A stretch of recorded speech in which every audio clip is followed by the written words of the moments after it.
Oke, kita lanjutkan ya. Jadi setelah sebelumnya kita telah membahas definisi dari apa itu alat kesehatan dan sekarang saya memperlihatkan potensi sebetulnya alat kesehatan itu kalau dikatakan bahwa farmasi semuanya mau bekerja di bidang obat, mau memproduksi obat, mau membuat pabrik obat gitu.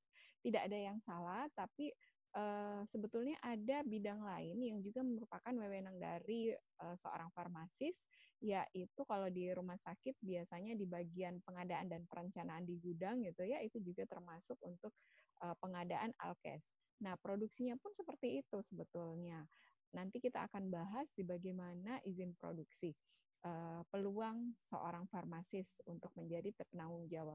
Nah, kalau kita lihat di sini tidak hanya obat, sebetulnya alkes juga sangat berpotensi untuk dimanfaatkan secara luas oleh masyarakat. Jadi dari segi bisnis sendiri, kalau ada yang mau membuka usaha mengenai industri alat kesehatan, ini sangat menjanjikan gitu ya. Seperti yang kalian bisa lihat di gambar ini, hampir sepanjang usia manusia alkes itu dibutuhkan. Bahkan kalau dilihat dari gambar animasi yang ada di sini, semakin tua itu malah semakin banyak alat kesehatan yang diperlukan ya, karena kekurangan dari indera, misalnya pendengaran itu dibantu dengan alat bantu dengar, mulai ada gangguan di area gigi, kemudian persendian, bahkan kalau anggota gerak juga sudah banyak memerlukan tambahan-tambahan. Belum lagi yang dimasukkan ke dalam tubuh, misalnya cincin untuk di area pembuluh darah arteri ya. Jadi memang untuk alat kesehatan ini tidak hanya obat yang sangat diperlukan oleh manusia, alkes juga mendukung gitu. Nah, kita lihat dari segi penggolongan sebetulnya alat kesehatan banyak jenisnya. Ini salah satu penggolongan yang dikenal, tapi yang akan kita bahas di sini adalah yang menurut Permenkes 1184. Jadi alkes terbagi menjadi 4 kategori. Yang pertama adalah kelas 1. Apa itu alkes kelas 1? Yaitu kalau salah digunakan tidak menyebabkan akibat yang berarti. Apa maksudnya? Penilaian misalnya hanya dititik beratkan pada mutu dan produk, tidak memerlukan persyaratan seperti uji lab dan sebagainya. Contohnya sikat gigi. Sikat gigi kalau Anda salah menggunakan, maka yang misalnya terbalik gitu ya sikatnya, yang terjadi ya tidak akan mengakibatkan kecelakaan yang serius, berdarah seperti itu ya, kecuali kalau disodok masuk. Tapi kalau digunakan terbalik, misalnya bagian sikatnya ternyata mengarah keluar, yang terjadi hanya giginya tidak bersih kan, tapi tidak mengakibatkan akibat yang terlalu merugikan. Kemudian yang kedua masker, perban, ice bag, sunglasses. Sunglasses yang tanpa resep ya, beda dengan sunglasses yang memang ada resepnya untuk orang-orang yang memang mengalami gangguan pada mata, tidak diperkenankan misalnya melihat tidak diperkenankan cahaya UV yang terlalu lama gitu. Jadi memang ada yang memerlukan resep. Kemudian yang kelas 2. Kelas 2 terbagi menjadi 2A dan 2B. 2A itu kalau salah penggunaannya tidak dapat memberikan akibat tetapi tidak serius, kecelakaannya tidak serius. Contohnya di sini refleks hammer kursi roda. Jadi yang perlu dilakukan oleh produsennya adalah mendaftarkan izin edar dilengkapi dengan syarat yang sesuai dengan spesifikasi dari alkes tersebut. Misalnya kursi roda. Kursi roda kalau salah digunakan tidak menyebabkan kecelakaan yang serius kalau memang pasiennya betul-betul menggunakannya untuk duduk gitu ya. Tapi kalau kursi rodanya dipakai untuk berdiri ya serius juga, tapi itu kan tidak sesuai dengan peruntukannya. Ini sekali lagi jika digunakan sesuai dengan peruntukan. Kemudian kalau kelas 2B jadi memberikan akibat yang berarti tetapi tidak serius, cuman jadi sama dengan 2A ya, memberikan akibat yang berarti meskipun tidak terlalu serius. Nah, kalau yang di kelas 2A pada saat mengajukan izin edar tidak memerlukan persyaratan khusus, ya, hanya melakukan uji kualitas dan uji keamanan. Tapi kalau di sini, kalau di kelas 2B harus memiliki analisis risiko bukti keamanan. Jadi tidak memerlukan uji klinis, tetapi ada bukti keamanan dan analisis risiko. Contohnya kontak lens.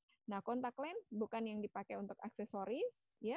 Kalau yang aksesoris biasa Anda dapatkan dijual-jual di toko-toko aksesoris, pernak-pernik untuk kecantikan gitu ya. Biasanya dapat 50.000, itu dapat 4 pasang yang warna-warni sesuai, ada yang mau menggunakan sesuai warna merah kalau dia bajunya merah, atau mau menggunakan yang warna biru supaya sesuai seperti bule gitu ya.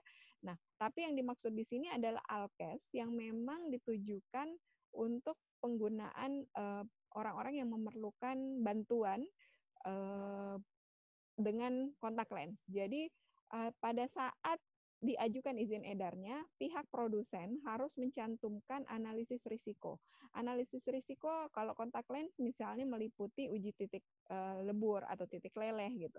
Kenapa? Karena kalau digunakan misalnya seperti ada kejadian kontak lens yang aksesoris, ya, bukan yang alkes, digunakan oleh salah seorang konsumen, kemudian pada saat masak kena uap panas dari panci, itu meleleh pada saat digunakan.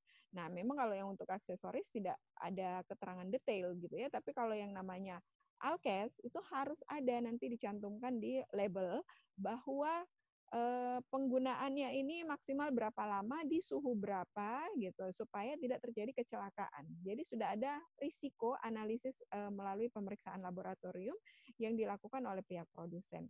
Jadi untuk mencegah supaya masyarakat itu aman. Atau misalnya expire date-nya berapa lama. Nah, ini juga sudah dilakukan uji identifikasi oleh pihak produsennya di suhu penyimpanan suhu berapa gitu, kelembaban berapa, ini bisa dipakai sampai berapa lama. Makanya kalau kalian lihat alkes yang kontak lens itu pasti akan ada expire-nya gitu ya. Saya sendiri punya kontak lens masih utuh, 1 dos, itu tidak lagi digunakan karena sudah melewati masa expire.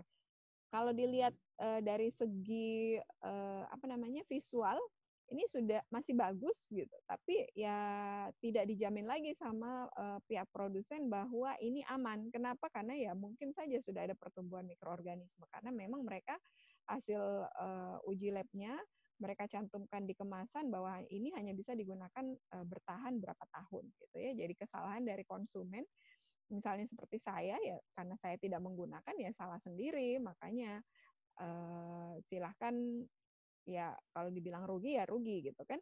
Tapi ya itu karena Anda tidak memperhatikan kemasan apa yang tertera pada kemasan. Kemudian kelas 3. Kelas 3 adalah alkes yang kalau salah digunakan ini memberikan akibat yang serius. Jadi kalau di Permenkes dan aturan kita ada disebut sebagai kejadian tidak diinginkan atau KTD atau kejadian tidak diinginkan yang serius gitu ya. KTDS atau kejadian tidak diinginkan yang serius itu nanti sama dengan definisi alkes dan risikonya yang ada menurut international standar ya, yang ada di WHO, yang diatur oleh WHO. Nah, kita lihat kalau kelas 3 ini harus ada uji klinisnya. Jadi pada saat mau mengajukan izin edar, pihak produsen harus menambahkan hasil pengujian uji klinis. Tentu saja karena memang resikonya tinggi gitu ya. Jadi contohnya ventricular bypass, kemudian silicone gel filled breast. Nah, ini beda ya, sekali lagi saya ingatkan bahwa ini untuk alkes. Kalau yang mungkin ada yang berpikir, kenapa banyak yang kasus-kasusnya orang menggunakan implan payudara, silikon, tapi kejadiannya pecah gitu. Nah, memang di masyarakat, di salon-salon yang berlabel klinik gitu ya, tetapi sebetulnya tidak memiliki penanggung jawab seorang dokter, kadang-kadang itu mereka menawarkan menggunakan atau menginsertkan implan baik pada payudara atau bagian tubuh yang diinginkan oleh customer-nya, tapi sebetulnya bukan dokter. Nah, ini hati-hati, kita perlu edukasi kepada masyarakat bahwa silikon yang beredar kemudian tidak dilengkapi dengan uji klinis ini sangat beresiko karena tidak diketahui ini tekanan berapa, kemudian berapa lama harus diganti gitu ya, diinsertkannya itu seperti apa, karena kan ada prosedurnya ya, pasti prosedur. Kalau tenaga medis dalam hal ini dokter yang melakukan itu akan mengikuti panduan yang ada yang sudah diberikan oleh pihak produsen. Tetapi kalau yang beredar secara luas di salon-salon, apalagi yang memasukkan atau menginsertkan silikonnya ini bukan tenaga kesehatan, dalam hal ini dokter, ini perlu dipertanyakan. Salah satu kenalan saya itu pernah mengalami seperti ini. Jadi pada saat masih gadis, dia melakukan implan silikon pada payudaranya, kemudian setelah berkeluarga gitu ya, punya anak pertama, ini kan produksi ASI meningkat.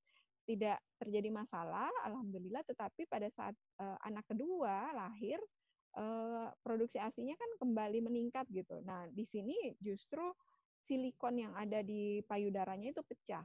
Tapi karena dia menyembunyikan dari suaminya bahwa melakukan implan silikon pada payudaranya, jadi dia tidak menyampaikan hal itu. Dibiarkan akhirnya menjadi kanker, dan pada saat sudah diperiksakan ke medis, kankernya ini sudah tidak bisa diapa-apakan. Barulah